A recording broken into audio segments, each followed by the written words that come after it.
আজকে আমি আপনাদের সামনে আলোচনা করব ঢাকা বিশ্ববিদ্যালয়ে যারা আমরা ভর্তি পরীক্ষা দিব বিজনেস স্টাডিজ অনুষদের তাদের হিসাব বিজ্ঞান থেকে সাধারণত কোন ধরনের এমসিকিউ গুলো আসে সেই বিষয় নিয়ে। আপনাদের অনেকেরই প্রশ্ন থাকে যে আমাদের হিসাব বিজ্ঞানের কোন অধ্যায়গুলো থেকে বেশিরভাগ সময় ঢাকা বিশ্ববিদ্যালয়ে এমসিকিউ আসে। তো আমরা সাধারণত যে অধ্যায়গুলো থেকে বেশি এমসিকিউ আসে সেই অধ্যায়গুলোর এমসিকিউ অবশ্যই আপনাদের জন্য বেছে নিয়েছি এবং আমরা ধারাবাহিকভাবে আমাদের ফেসবুক পেজে এগুলো কি করব আপলোড করতে থাকবো। সকলেই অবশ্যই আমাদের ফেসবুক পেজের সাথে যুক্ত থাকতে পারেন। ইনশাআল্লাহ আপনারা হিসাব বিজ্ঞান থেকে কি ধরনের এমসিকিউ গুলো আসে সেগুলো আপনারা জানতে পারবেন। তো তারই ধারাবাহিকতায় আজকে আমরা আপনাদের সামনে একটি এমসিকিউ তুলে রাখছি, যেটি এসেছিল আমাদের ভর্তি পরীক্ষা 2020-21 সেশনে ঢাকা বিশ্ববিদ্যালয় হিসাব বিজ্ঞান থেকে। কারণ এই এমসিকিউটি তোলার কারণ হচ্ছে এই অধ্যায় থেকে অবশ্যই একটি এমসিকিউ আপনারা ভর্তি পরীক্ষায় পাবেন। তো যদি আপনারা এই এমসিকিউটি বুঝেন, আশা করি আপনারা অন্য এমসিকিউ গুলো খুব সহজে সমাধান করতে পারবেন। আমি আপনাদের সামনে কিছু অধ্যায়ের এমসিকিউ আলোচনা করব, যে অধ্যায়গুলো থেকে আপনারা অবশ্যই ভর্তি পরীক্ষা কি পাবেন, এমসিকিউ পাবেন। দেখেন আমরা এখানে একটি এমসিকিউ তুলে রাখছি, সেটি হচ্ছে কয়েক বছর পূর্বে ঝিলমিল ট্রেডার্স 5 লক্ষ টাকা ব্যয়ে একটি অফিস সরঞ্জাম ক্রয় করে, যার ভগ্নাবশেষ মূল্য ধরা হয় 50,000 টাকা। বাৎসরিক 10% হারে সরলরৈখিক পদ্ধতিতে অবচয় ধার্য করে। দেখেন খুবই গুরুত্বপূর্ণ একটি বিষয় হচ্ছে আমাদেরকে বুঝতে হবে যে এমসিকিউটি আসছে কোথা থেকে। এখানে যে বলছে অবচয় ধার্য করে, তার মানে অবচয়ের অধ্যায় থেকে আমাদের সাধারণত এই এমসিকিউটি আসছে। তাহলে আমরা সকলে জানি যে অবচয়ের অধ্যায় হচ্ছে কি দৃশ্যমান ও অদৃশ্যমান সম্পদের হিসাব রক্ষণ। এই অধ্যায় থেকে অবশ্যই আপনাদের একটি এমসিকিউ পরীক্ষায় থাকবে। এরপরে বলছে আজ পর্যন্ত পুঞ্জীভূত অবচয় হয়েছে কত, 2,25,000 টাকা। আজ এটি 2,50,000 টাকা বিক্রয় করা হলে কত টাকা লাভ বা ক্ষতি হবে। দেখেন আমরা সকলেই অবশ্যই যখন দৃশ্যমান ও অদৃশ্যমান সম্পদের হিসাব রক্ষণ অধ্যায়টি করেছি, তখন আমরা ক নাম্বারে লাভ বা ক্ষতির অংশটুকু বের করছি।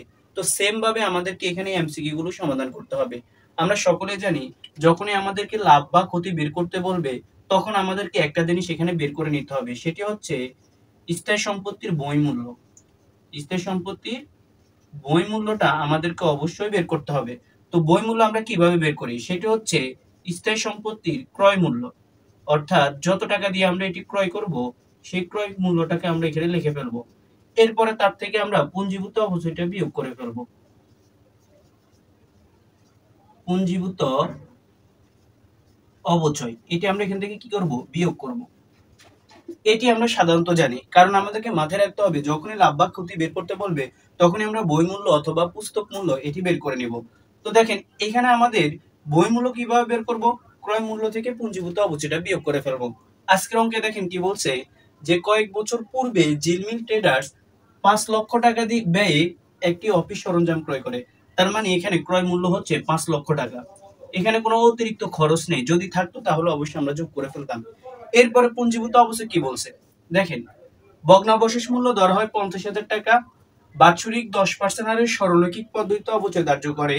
আজ পর্যন্ত পুঞ্জীভূত অবচয় হয়েছে 2,25,000 টাকা। খুবই গুরুত্বপূর্ণ বিষয় হচ্ছে আজ পর্যন্ত, মানে আপনি যখনই এমসিকিউটি সমাধান করবেন তখনই আজ পর্যন্ত এটার অবচয় হবে কত, 2,25,000 টাকা। তার মানে এখানে আমাকে আলাদা করে আর কোনো অবচয় বের করতে হবে না, কারণ আজকের দিন পর্যন্ত তারা অবচয় আমাকে বের করে দিছে। আর অবচয় যখন বের করে দিয়েছে, এটাকে আমরা কিভাবে বুঝবো, কারণ আমরা সকলে জানি প্রতি বছরের অবচয় যখন আমরা যোগ করব তখন আমরা পুঞ্জীভূত অবচয় পাই। তার মানে 2 লক্ষ, এই যে এখানে 2,25,000 টাকা আছে, তার ভিতরে কিন্তু আমাদের প্রতি বছরের অবচয় একসাথে যোগ করা আছে, যার কারণে আমাদেরকে আর এখানে অবচয়টা বের করতে হবে না আজকের দিনে এসে।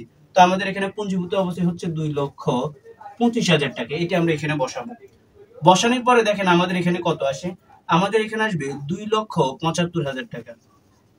2,75,000 টাকা। এখন আসেন খুবই গুরুত্বপূর্ণ একটি বিষয়, এটা আপনাদেরকে বুঝতে হবে। এই যে বই মূল্য আছে, এই বই মূল্য মানে হচ্ছে বর্তমান মূল্য। ভালো করে মনে রাখেন, বই মূল্য মানে কি, বর্তমান মূল্য। অর্থাৎ আজকের দিনে আপনার স্থায়ী সম্পত্তির মূল্য কত আছে, 2,75,000 টাকা। এখন একটা জিনিস চিন্তা করেন, আপনার স্থায়ী সম্পত্তির মূল্য হচ্ছে 2,75,000 টাকা। আপনি ওই স্থায়ী সম্পত্তি বিক্রয় করছেন কত টাকা, বিক্রয় করছেন আপনি এখানে 2,50,000 টাকা। দেখেন আপনি স্থায়ী সম্পত্তি বিক্রি করছেন কত, 2,50,000 টাকা।